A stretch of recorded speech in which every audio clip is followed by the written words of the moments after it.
우리 이 사도행전 27장의 말씀의 내용은 어제 저녁에도 잠깐 언급했듯이 하나님께서 바울을 통해서 일하시는 역사함을 나타내주고 있는 그런 말씀의 내용입니다.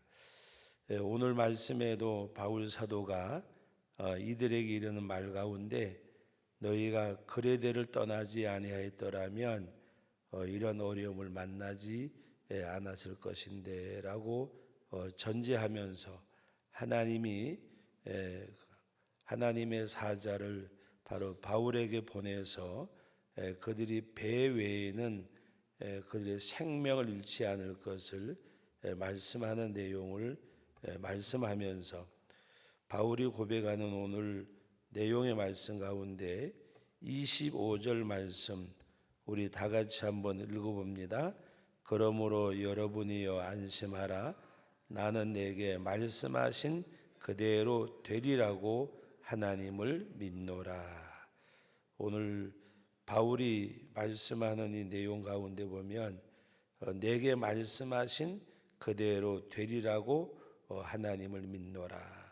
말씀을 그대로 받아들이고 그대로 믿는다고 하는 그런 고백의 내용입니다.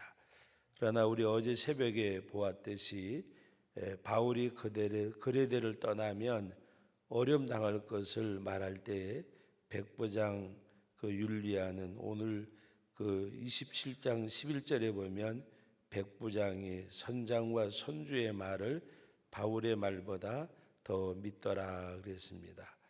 그리고 13절 오늘 읽은 말씀에 보면 남풍이 순하게 불매 그들이 뜻을 이룬 줄 알고 닻을 감아 그레데 해변을 끼고 항해하더니 그랬습니다.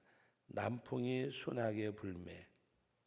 여러분 요나가 하나님의 명령을 거역하고 다시스로 갈 때 그가 하나님 앞에서 느느웨 도성이 회개하고 돌아온다는 것을 하나님께서 말씀하실 때에 바로 그는 그것을 원치 아니하고 다시스로 내려가는데 마침 다시스로 가는 배를 만나매 그랬습니다.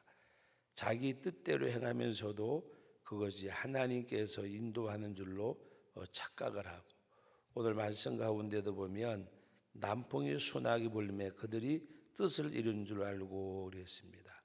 느느웨가 하나님의 명령을 피하고 가는데 마침 다시로 가는 배를 만나매 여러분 오늘 이 말씀의 내용을 보면서 요나의 말씀을 보면서 하나님께서 명하신 길 또 하나님이 원하는 길을 가지 아니하다가 요나가 풍랑을 만나서 물고기 뱃속에 들어간 것처럼 오늘 이들도 바울의 말을 듣지 아니하고 선장과 선주의 말을 듣고 또 남풍이 순하게 부니까 괜찮겠다 하고 가다가 바로 오늘 14절에 보면 얼마 안 되어 섬 가운데로부터 유라굴로라는 광풍이 크게 일어 그랬습니다.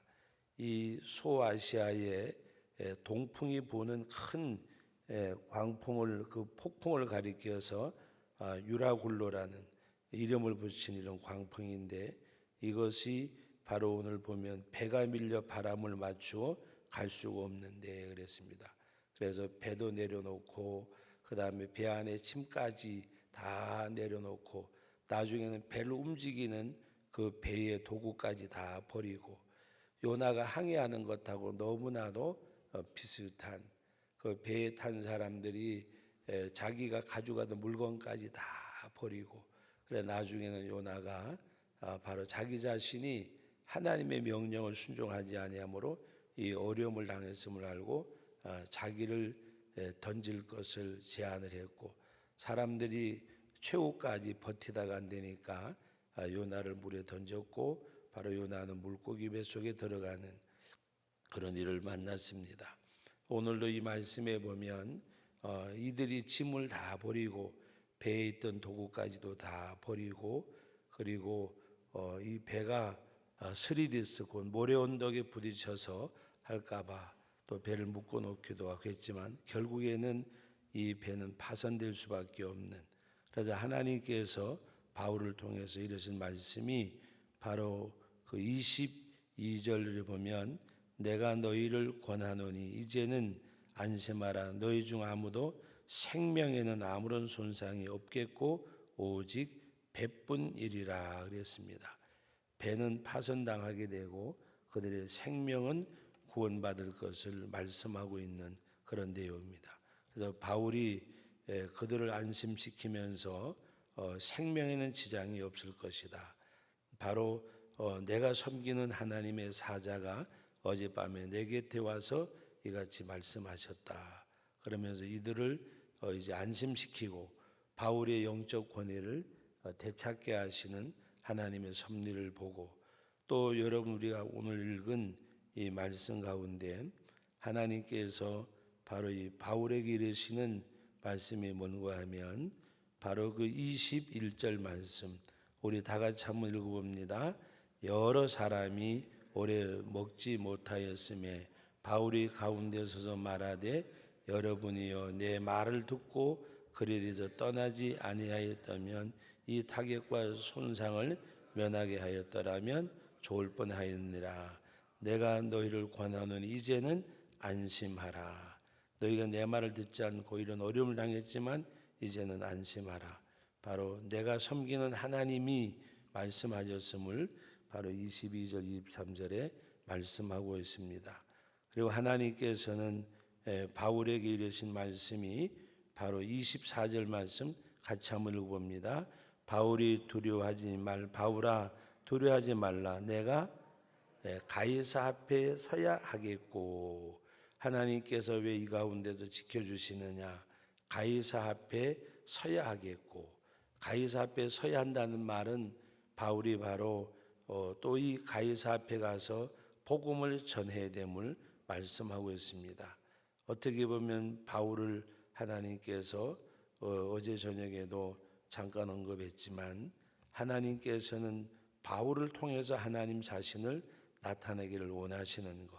그것은 바울뿐만이 아니라 다시 한번 말씀드리지만 우리 한 사람 한 사람을 통해서도 하나님이 원하시는 것은 나를 통해서 하나님을 나타내시기를 원하신다는 말씀입니다. 바울을 통해서만이 아니에요.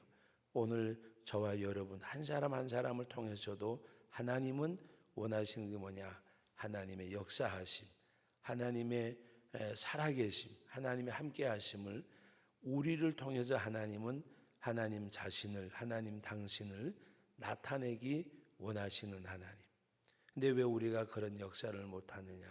말씀에 순종함이 없기 때문에, 성령의 감동에 따름이 없기 때문에, 성령의 감동에 순종하고 하나님의 말씀을 순종하면 하나님께서 반드시 우리를 통해서 하나님이 역사하심을, 하나님의 살아계심을 나타내는, 오늘 이 말씀에도 보면 하나님께서는 바울에게 가이사 앞에가 서야 되겠고 복음을 전해야 될 사명이 있기 때문에 하나님이 그를 붙드신다고 하는 것입니다.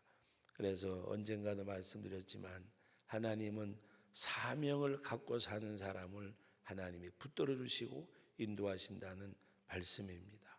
그래서 오늘 말씀에도 바울아 두려워하지 말라. 너는 여기서 죽을 사람이 아니다. 가이사 앞에가 서야 되고 그에게 복음을 전해야 된다. 그러면서 오늘 말씀 가운데 보면 너와 함께 항해하는 자를 다 내게 주셨다. 이제 이 사람들을 내가 리더하는 리더자가 될 것이다. 그래서 오히려 그들이 이제는 바울의 말을 들을 수밖에 없는 그런 환경이 만들어졌고 하나님 바울을 통해서 하나님 자신을 나타내시는 그런 말씀의 내용입니다. 오늘도 우리가 이 말씀을 대하면서 하나님의 원함이 나의 원함이 되어지는 것이 되어져야 돼. 내가 원함이 하나님이 원하는 것이 아니라 하나님이 원하는 것. 어떤 일의 주체가 정말 하나님의 사람이라면 나에게서 하나님께로 옮겨져 가야 돼요.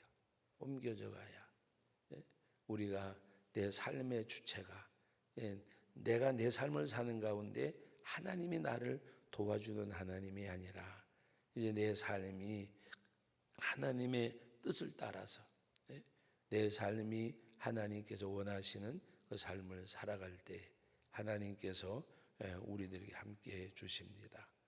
어떨 때는 보면 하나님이 기도할 기회를 주기도 하고 헌신할 기회를 주기도 하고 하나님이 그를 통해서 일하시려고 마음에 감동도 하시고 역사도 하시지만 그걸 전혀 외면하는 경우도 꽤나 많이 봅니다. 이렇게 목회하면서 성도들의 신앙생활을 이렇게 지켜보면 하나님이 저것만 이렇게 하면 하나님이 해주실 텐데 하는 것이 보여요. 그렇게 이야기해도 그냥 듣지 않아요. 여러분 오늘 말씀해 보면 이 사람들도 이 백부장과 또 백부장의 죄수를 데리고 이제 이들이 항해하는 가운데서도 선장과 선주의 말을 들었지 바울의 말 듣지 않다가 이 소아시아의 동풍으로 큰 폭풍이 있는 유라굴라의 풍랑을 만나게 되는. 그러나 하나님은 이것을 통해서도 하나님 일하심을 보여주고 있습니다. 오늘도 이 말씀을 대하는 저와 여러분들이 삶의 주체를 여러분들이 바꿔보세요.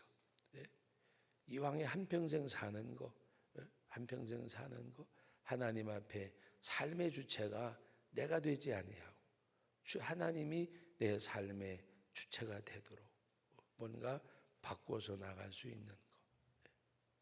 우리는 하나님 앞에서 살아가는 삶이 되어지고 여러분 시편 16편 말씀 가운데 보면 항상 하나님을 내 앞에 모시며 하나님이 내 오른편에 계심으로 내가 흔들리지 아니하리로다 하는 말씀이 있습니다. 시편 16편 8절 말씀에 보면 내가 항상 여호와를 내 앞에 모시며 항상 여호와를 내 앞에 모시며 이게 무슨 말입니까? 내가 늘 언제나 하나님의 목전에서 여호와께서 내 오른편에 계심으로 내가 흔들리지 아니하리로다. 여러분 우리 지나온 말씀이지만 우리 시편 16편 한번 찾아보고 말씀을 맺겠습니다. 16편 말씀 한번 우리 찾아서 같이 보겠습니다. 16편 8절 말씀 다 같이 한번 읽어봅니다. 내가 여호와를 항상 내 앞에 모시며 그가 나의 오른쪽에 계심으로 내가 흔들리지 아니하리로다. 이러므로 나의 마음이 기쁘고 나의 영도 즐거워하며 내 육체도 안전히 살리니. 어제 우리 성수야 모일 때에 명락교회 이동서 목사님이 설교 차례인데 이 말씀을 가지고 말씀을 전해 주셨어요. 제가 이 말씀을 들으면서 우리 요새 사도행전 말씀을 보는 말씀과 연관을 지으면서 사람들이 항상 어떤 자기 생각이나 자기 경험이나 자기 판단이 앞서는 거 그러다가 계속해서 오늘 실패하는 모습을 말씀을 통해서 보여주잖아요. 그러나 항상 하나님 앞에 하나님 주의 목전에서 여러분 성령의 감동과 감화를 받고 순종한다는 말이 다른 거 아니에요. 자기 자신을 하나님 앞에 복종시킬 줄 아는 그때 하나님이 그 가운데 역사하시는 그리고 하나님께서는 이 바울이 해야 될 일이 있고 사명이 있으니까 너는 가이사 앞에 서야 하겠고 그래서 또 이들을 내 손에 붙일 것이라고까지 말씀하셨어요. 하나님 앞에는 바울이 해야 될 사명이 있고 바울의 영적 권위를 세워주는 이 모습을 오늘 말씀을 통해서 보게 됩니다. 언제나 여러분 우리는 성령의 감동에 민감해야 돼요. 민감해야. 우리가 좀 뭔가 이 성령의 역사 가운데는 내가 민감하게 반응을 해야 돼요. 그래서 하나님이 이걸 원하시는구나 하는 가운데서 육신의 소욕과 성령의 소욕이 거실려 싸울 때마다 여러분 한번 생각해 보세요. 육신의 소욕이 더 앞설 때가 있는가? 성령의 소욕이 더 앞설 때가 있는가?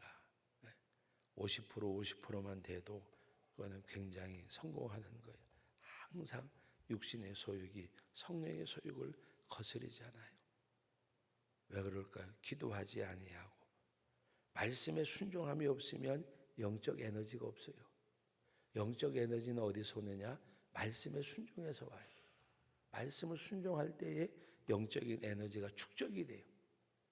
근데 말씀을 순종하는 삶이 없으면, 왜 우리가 말만 번지르하다 그러잖아요. 말만 삶이 뒷받침이 안 돼요. 그러면 힘이 없어요. 어느 때 힘이 있느냐? 말씀을 순종할 때. 가정이 어렵고 어디가 삶의 환경은 문제가 되지 않아요.